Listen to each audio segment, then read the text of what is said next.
Reprise du débat, le député de Saanich Gulf Islands.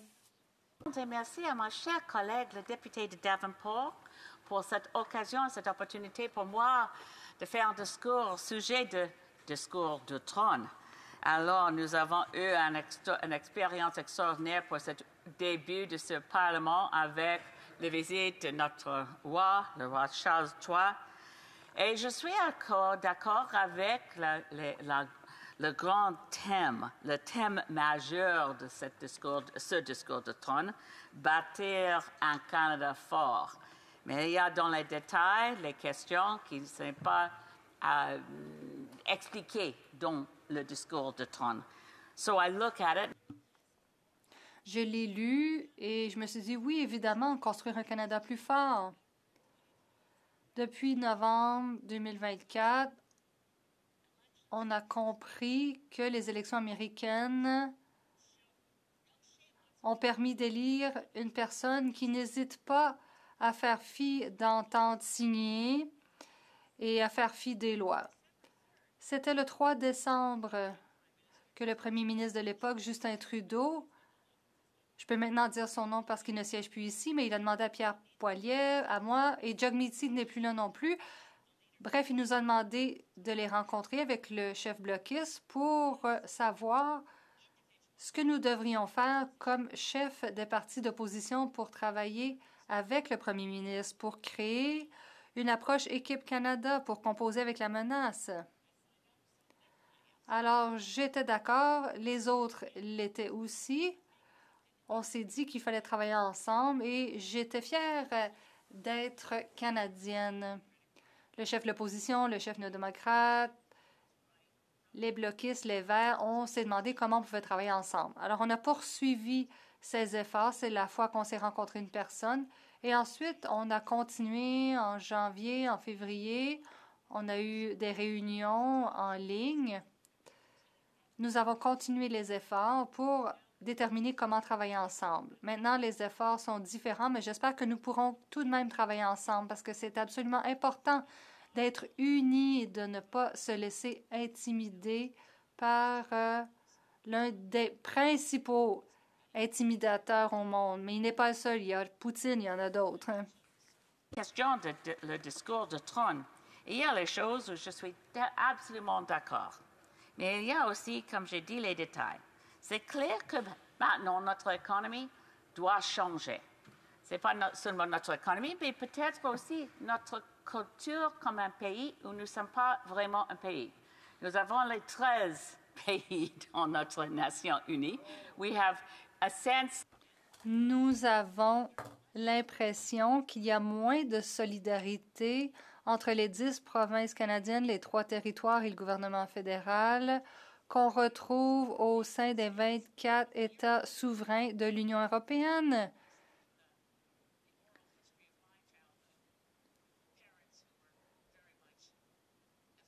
Pendant mon enfance, j'ai connu des parents qui ont été touchés par la Deuxième Guerre mondiale. Les membres de l'Union européenne travaillent maintenant très bien ensemble, mais il n'y a pas si longtemps, ils faisaient la guerre entre eux. Comment se fait-il que dans un pays, non seulement on n'agit pas comme pays, souvent on ne pense pas comme un pays? On sait comme un pays, agir comme un pays, parce que nous avons les défis absolument... ils sont menace vers notre vraie existence. Ils sont les menaces clés et fondamentales pour nous comme un pays, mais aussi comme une civilisation. So when I look at this... Quand je lis le discours du trône, oui, je suis d'accord. Nous devons subir la plus grande transformation de notre économie depuis la Deuxième Guerre mondiale. Il faut agir rapidement. Pendant des centaines d'années, on était connu comme étant limité à l'idée que nous avons que des ressources premières.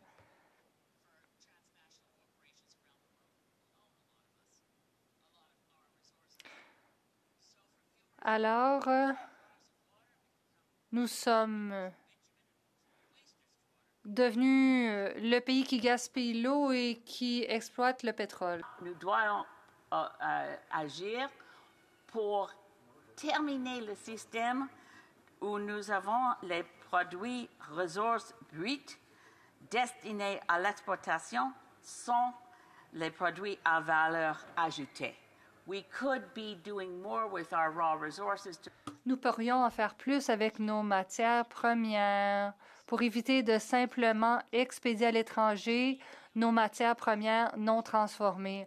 On laisse passer l'occasion d'extraire de la valeur avant d'envoyer nos ressources à d'autres pays où elles sont ultimement transformées.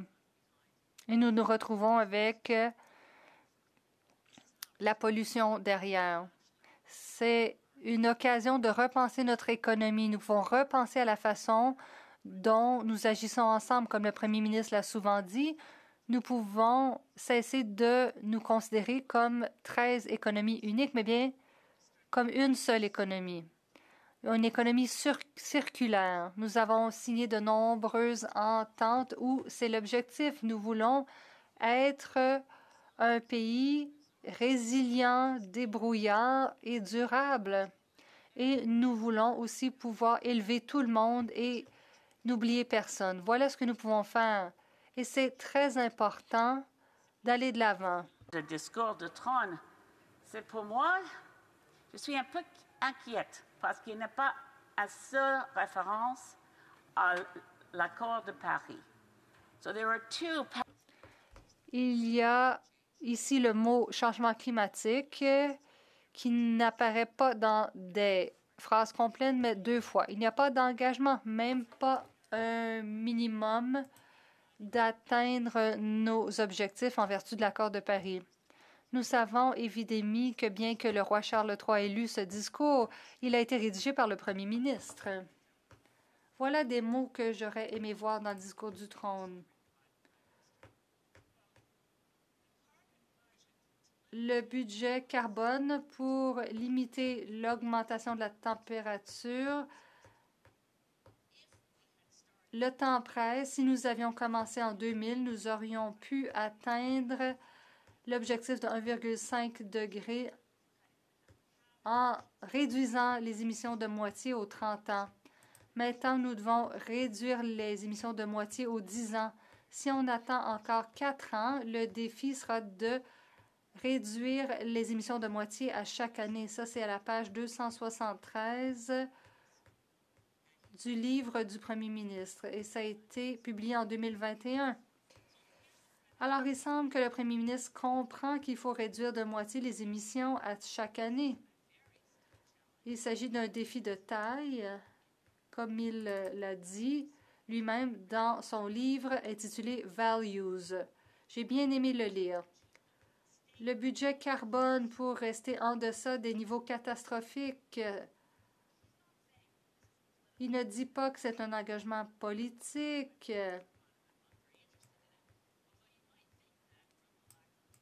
Il n'y a pas suffisamment de détails quant aux mesures climatiques dont il est question dans le discours du trône. Pourquoi est-ce que soudainement on trouve qu'il est acceptable que tout le monde parle d'exploiter le pétrole et le gaz comme si c'était un projet d'envergure nationale? Nous voulons protéger évidemment les communautés, mais il faut aussi se demander ce qu'est un projet d'envergure nationale qui protège notre avenir. Nous avons besoin d'un système pour l'électricité Est, Ouest, Nord, Sud. Nous pourrions avoir de l'électricité qui coûte beaucoup moins cher que dans de nombreuses provinces actuellement. Il y a de grandes occasions et c'est comme le premier ministre l'a dit, nous sommes à un moment charnière de notre histoire. Et on doit réduire les gaz à effet de serre avec le but de protéger notre avenir et l'avenir de nos petits-enfants. I have about 30... Il me reste environ 30 secondes, Monsieur le Président. Je vais voter en faveur du discours du trône. Mais j'attends de savoir ce que le gouvernement présentera comme plan climatique, parce que pour l'instant, ils n'ont annulé que la seule mesure qui fonctionnait. Le député de